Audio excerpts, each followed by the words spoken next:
Bismillahirrahmanirrahim. Syekh Nawawi Al-Bantani berkata, wa anal an, dan sekarang aku sekarang uridu tabarruk, aku ingin bertabarruk bi'tiyani hadisaini syarifaini, dengan mendatangkan dua hadis yang mulia, kata beliau, jalilaini yang agung. Nah, jadi syarifaini dengan jalilaini ini, jalil dengan syarif itu dia sinonim, masih memiliki kesamaan kemiripan makna. Yang pertama beliau sifatkan dengan syarif, yang biasa hadis syarif kita sering dengar ya, tapi kalau hadis jalil jarang didengar ya. Jadi yang pertama lebih umum dari yang kedua. Jadi ketika yang tidak umum ditambahkan setelah yang umum, itu namanya atap murodik. Itu beliau di sini mengikuti gayanya Al-Imam Ibnu Hajar. Wal hadis al-awwalu, maka hadis yang pertama ajazani bihil allamah, aku mendapat ijazah dari siapa? Al-allamah.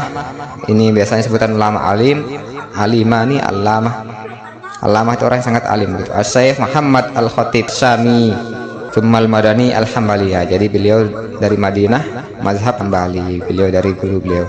Wa Ibnu Utsman, nama beliau Ibnu Utsman bin Abbas bin Utsman an masyayikhihi muttasilan ila Abi Dzar Al-Ghifari. Nah, beliau ini Syekh Utsman bin Utsman dan seterusnya ini mendapatkan sanad hadis ini tersambung sampai Abu Dzar Al-Ghifari, sahabat radhiyallahu anhu, an Rasulullah sallallahu alaihi wasallam, dari Rasulullah sallallahu alaihi wasallam, fima yarwihi an rabbih azza wa jalla. Jadi Rasulullah SAW pun meriwayatkan dari Tuhannya, yaitu Allah Ta'ala. Artinya apa? Hadis ini hadis qudsi. Ada kata-kata Allah yang diterima oleh Nabi SAW, kemudian beliau riwayatkan, bukan dalam bentuk wahyu Al-Quran, bukan, tapi kata-kata Allah, tapi dalam bahasa sendiri, dalam pemaknaan sendiri oleh Nabi SAW.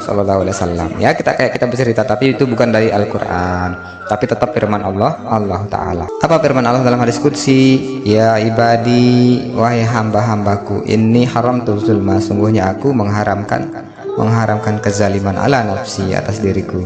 Jadi Allah mengharamkan dirinya untuk menzalimi siapa? Menzalimi makhluknya gitu ya. Wa ja'altuhu bainakum muharrama, dan aku jadikan di antara kalian itu kezaliman itu muharraman. Wa ja'altuhu, dan aku menjadikan kezaliman itu, menjadikan kezaliman itu bainakum, di antara kalian muharraman, diharamkan. Fala tazalamu, maka janganlah kalian saling menzalimi. Jadi Allah itu ketika mengazab seorang hamba baik dunia maupun akhirat, itu pasti ada asbabnya. Ada sesuatu yang terjadi, yang dilakukan begitu oleh seorang hamba tersebut, sehingga dia mendapatkannya. Sebagaimana di surat apa itu? Wa may ya'mal mithqala dzarratin khairan yarah wa may ya'mal mithqala dzarratin syarran yarah. Ya ibadi, kata Allah, kullukum dhalun, setiap kalian itu tersesat, illa man hadaituhu, kecuali yang aku telah beri petunjuk. Fastahduni, maka mintailah aku petunjuk. Ahdikum, niscaya aku akan memberimu petunjuk. Ya ibadi, wahai hamba-hambaku, kullukum ja'i, setiap kalian itu lapar, illa man at'amtuhu, kecuali yang aku kasih makan. Fastat'imuni, maka mintailah aku makanan. At'imkum, aku akan memberimu makan, gitu ya. Ingat tuh, kita ini lapar, bawaan kita lapar, dari bayi kita lapar, dikasih susu gitu sama ibu. Ya Allah, yang ini yang belum menikah segera menikah ya, biar nyaksiin gimana bayi itu baru lahir keluar ya. Suami-suami itu harus lihat istrinya melahirkannya, begitu keluar bayi itu ada yang nangis, ada yang enggak. Memang dari bayi ke anak itu apa jadinya udah kelihatan anunya, sifatnya. Kayak anak saya pertama itu, dia keluar tidak nangis, dia cuma bilang itu. Nanti pas dimandiin sama perawat baru dia nangis. Nah, yang kedua itu pas keluar jeblus perempuan langsung nangis. Oh, udah bisa mewek di malam pertama dia lahir, kelihatan dia. Nah, itu ternyata itu kebawa sampai besar. Nah, inti poinnya di sini, curhat dikit. Poinnya adalah anak itu diberi makan oleh Allah Ta'ala dengan modal nangis doang. Nggak nangis juga dikasih makan, tapi kita disuruh kita minta sama Allah. Nah, Ya ibadi, wahai hambaku, kullukum arin. Setiap kali kalian itu bugil. Nah, ceritain tadi anak saya dua lahir dua-duanya tidak pakai baju ya lahir. Anak tidak tahu dulu tidak pakai baju apa gimana. Setiap kalian itu telanjang bugil. Anak jadi ingat warung ayam bugil ya, ayam bugil. Ada nggak yang dari Jogja nih ayam bugil judulnya? Mana ada ayam pakai baju? Masuk warung. Semuanya bugil ya. Di situ anak dulu ketemu sama calon istri dan jadi istri, asya Allah. Nanti yang kedua entah di mana ketemunya. Lanjut. Setiap kalian adalah telanjang, kata Allah. Illa man kasautu, kecuali yang telah aku beri pakaian. Pas taksuni, maka mintailah aku pakaian. Aksukum, aku akan memberimu pakaian, aku akan menutupi auratmu. Ya ibadi, wahai hambaku, innakum tukhti'una billaili wan nahar. Wahai hamba-hambaku, ini Allah tidak menggunakan kata-kata ini ya, tukhti'un, kalian itu berbuat salah. Coba perhatiin yang tadi itu bentuknya isim ya.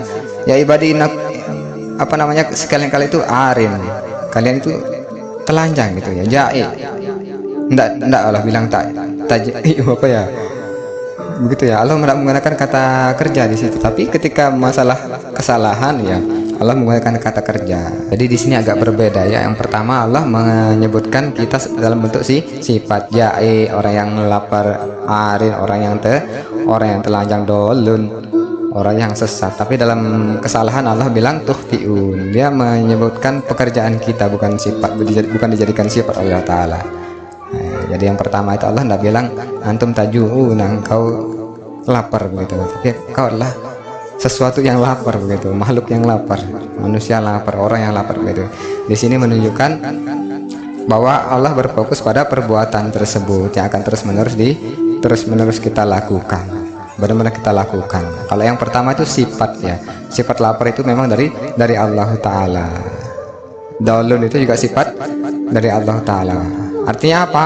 Karena Allah tidak memberi petunjuk. Arin Allah juga membuat anak kita lahir telanjang. Kita juga dulu lahir telanjang. Tapi kalau tukhti'un itu dalam sebab syariat itu adalah pilihan dan perbuatan kita, walaupun hakikatnya berbeda. Ini kita bicara hakikat, nggak usah campur aduk dulu. Khair. Tukhti'una billaili wan nahar, engkau berbuat salah siang dan malam. Di sini juga bentuknya fi'il mudhari. Mudhari artinya sedang kita lakukan dan akan kita lakukan, bakal terus.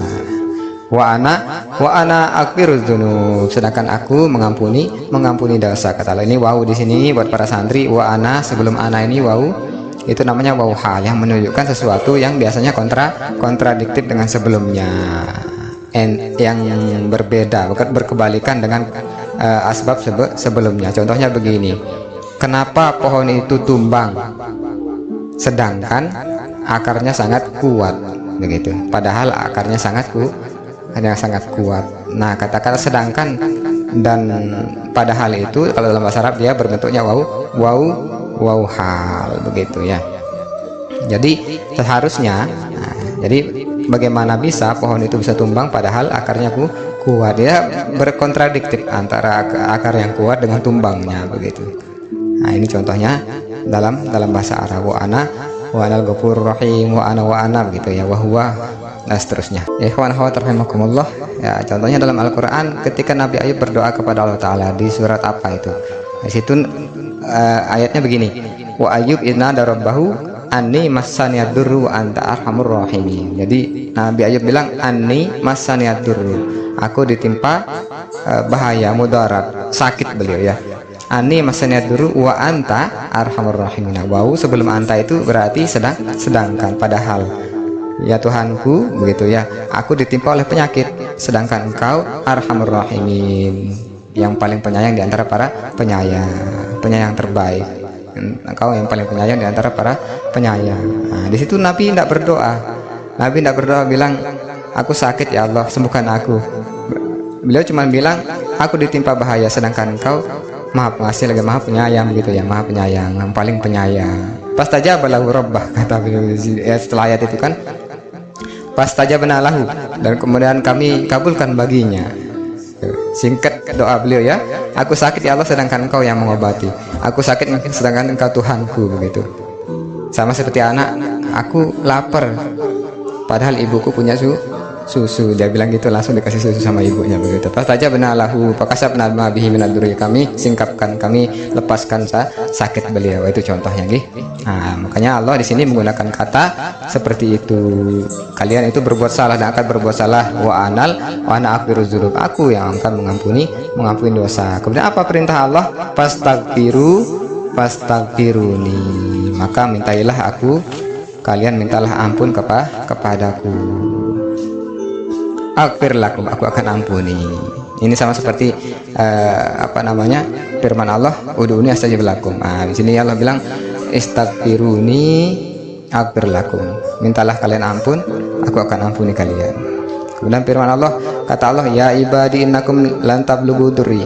Kemudian apa kata Allah? Ya ibadi innakum lan tablughu durri, kamu itu nggak nyampe kalau mau membahayakanku, memudaratkan aku, nggak mampu. Artinya lantab lugu itu nggak nyampe ya, nggak bakal mampu. Lantab lugu itu lebih parah dari lantas hati ya, nggak bakal, bagaimanapun caranya nggak bakal kamu bisa membahayakan aku. Pataduruni, untuk kemudian kamu membahayakanku. Artinya kalau kamu mau membahayakanku, kamu tidak akan mampu membahayakanku, itu artinya. Walan tablughu naf'i, dan kamu tidak akan mampu untuk memberikan manfaat kepadaku. Jadi kita tidak bisa apa-apa dibanding Allah, tapi sebaliknya. Fatampa'uni, kemudian kamu mau memberi manfaat kepadaku. Kita lemah intinya, okay?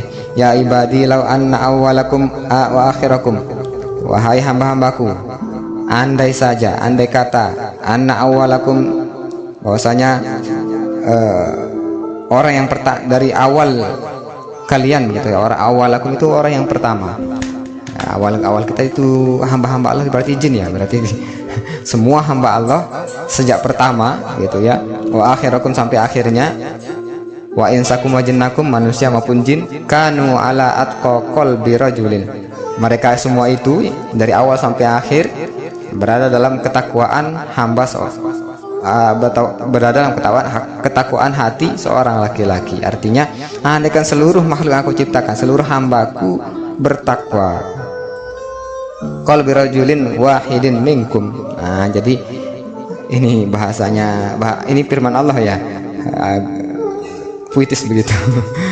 Kanu ala atqa qalbi rajulin wahidin minkum. Jadi andaikan ada seorang laki-laki yang paling soleh. Nah, kita ambil contoh Nabi Muhammad Sallallahu Alaihi Wasallam. Andaikan seluruh makhluk yang hambaku dari awal sampai akhir sesoleh Nabi Muhammad Sallallahu Alaihi Wasallam, sesoleh yang satu itu, kata Allah, gitu, itu maknanya.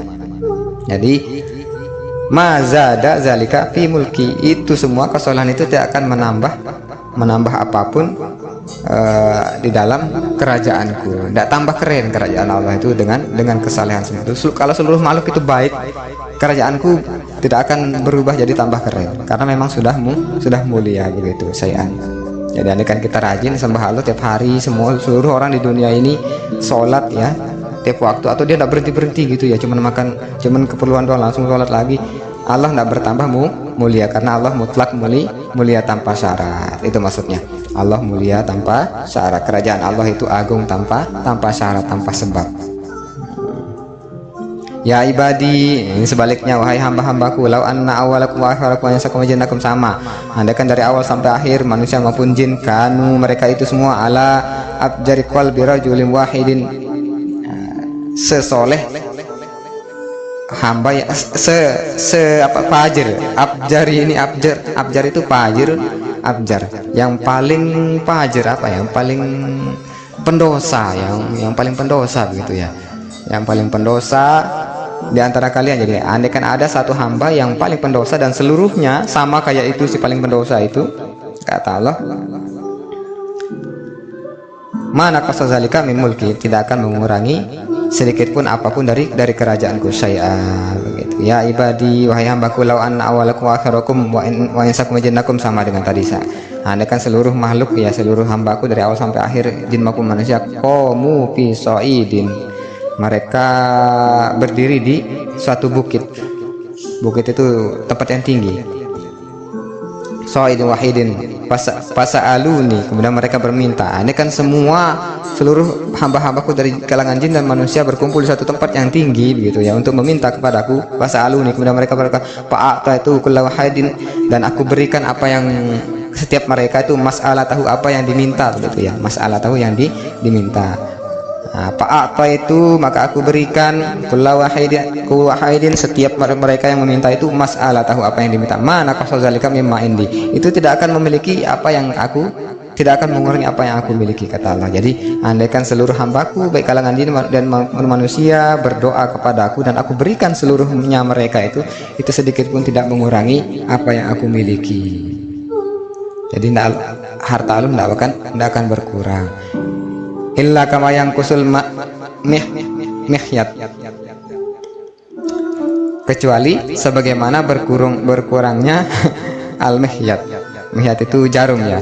Iza udkhil al bahro, ketika masuk ke dalam apa namanya, laut. Jadi misalnya gini, kita ambil jarum dari dalam laut, nah ukuran sebesar jarum itu dibanding laut itu sendiri tidak ada apa-apanya. Ini cuman pengandaian doang, padahal sedikit pun Allah tidak berkurang apa-apanya miliknya begitu ya, walaupun dia memberi seluruh makhluk dari awal sampai akhir. Ya ibadi, wahai hamba-hambaku, innama hiya a'malukum, bahwa sungguhnya itu adalah amal perbuatanmu. Jadi Allah menunjuk dari segala amal perbuatan kita. Sihalakum, aku menghitungnya untukmu.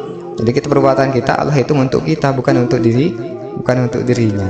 Ini yang kami sering bilang di beberapa kajian, bahwa kita itu kalau mau ibadah, mau berbuat apapun kebaikan untuk Allah itu bukan memberi, karena sejatinya kita mengembalikan. Jadi ketika Allah itu menghitung hisab kita, bukan untuk dia, bukan untuk Allah, tapi untuk kita, dibalikan ke kita.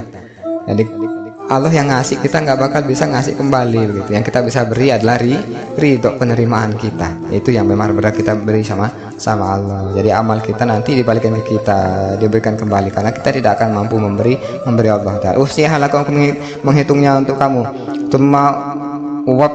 Summa uwaffikum, kemudian aku memberimu iyaha. Jadi setelah kita dihitung, amal kita diberikan kembali.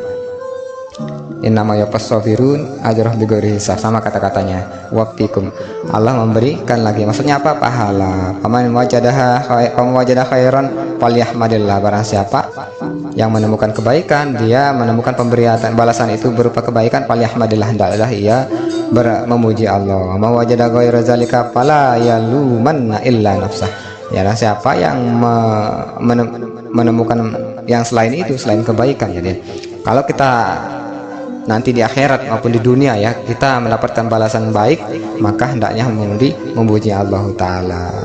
Tapi kalau enggak baik yang kita temukan, fala yalumanna, jangan sekali jangan sekali dia itu, si hamba itu mencela illa nafsahun. Tidak usah salahin siapapun kecuali dirinya sendiri. Itu firman Allah Ta'ala. Karena itu berdasarkan asbab dari amal perbuatan kita, termasuk iktikad kita, niat kita. Ini kita masuk ke grup niatnya apa, kajian dengar niatnya apa begitu ya. Itu akan kembali kepada diri kita. Kalau kita ternyata nanti tidak dapat apa-apa, malah mendapatkan keburukan, jangan salahkan siapapun kecuali diri kita sendiri. Itu hadis yang pertama. Baiklah, hadis yang kedua kita lanjut biar cepat selesai untuk sesi ini nggih. Wal hadis tsani, dan hadis kedua kata beliau, ajazani bihil allamah, aku dijazahkan oleh al-allamah siapa? As-Sayyid Ahmad al-Mursafi. Sayyid Ahmad al-Mursafi al-Misri, beliau orang Mesir. Badaan ajazani bihi Sayyid, setelah dijazahkan oleh Sayyid Abdul Wahab bin Ahmad Farhat As-Syafi'i. Beliau ini Sayyid Ahmad Farhat As-Syafi'i, beliau bermazhab Syafi'i. An masyayikhihi musalsalan, dari masyayikh beliau bersambung bil awaliyah, maksudnya bil awaliyah ini tanpa perantara, langsung terus yang pertama berentet ila Abdullah bin Umar, sampai kepada sahabat Abdullah bin Umar bin As Nabi SAW. Itu silsilahnya, berarti ini sanadnya jelas. Qala Ar-Rahman yarhamuhumur Rahman, Ar-Rahimun yarhamuhumur Rahimun. Kata Nabi, orang-orang yang penyayang yarhamuhumur Rahman, begitu. Orang-orang yang penyayang disayangi oleh yang Maha penyayang, yaitu Allah Taala tabaraka wa taala.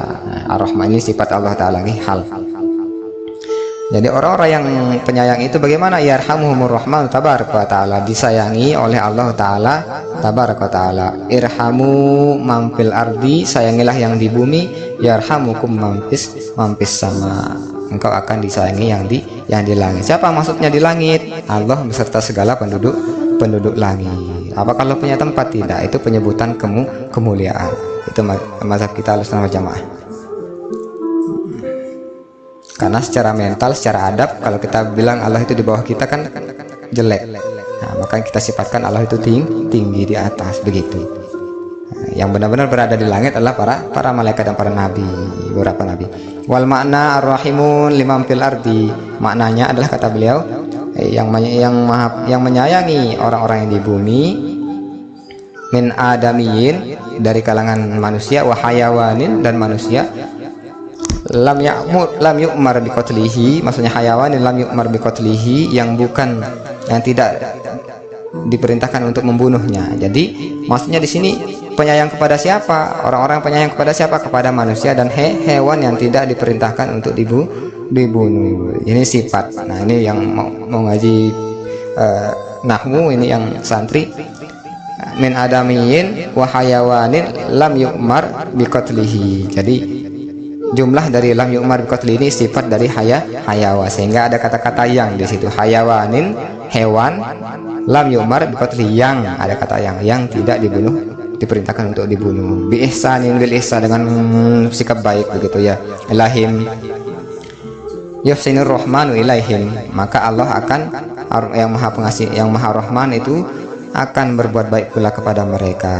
Irhamu man tastafi'una antarhamu, sayangilah mantas tatiun, siapa yang kamu mampu, antarhamuh, untuk kamu sayangi dia.